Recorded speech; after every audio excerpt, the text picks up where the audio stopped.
బీసీలను మోసం చేసిన నాయకులలో మొదటి వ్యక్తి చంద్రబాబు అన్నారు ఏపీ మంత్రి చెల్లుబోయిన వేణుగోపాలకృష్ణ.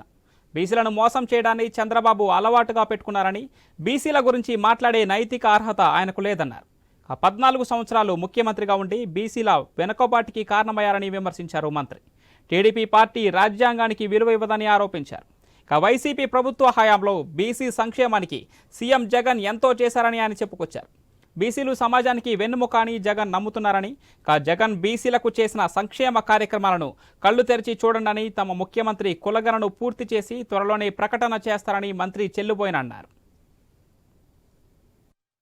కలిసి అంటే ప్రతి 5 సంవత్సరాలకి బీసీలను మోసగించడం ఆనవాయితీగా, బీసీలని మోసగించడం చాలా సులభమని నమ్మినవాడిగా, బీసీలను మోసగించడం సులభమని నమ్మినవాడిగా చంద్రబాబు నాయుడు గారు బీసీలకు కొన్ని హామీలు ఇస్తూ ఉంటాడు.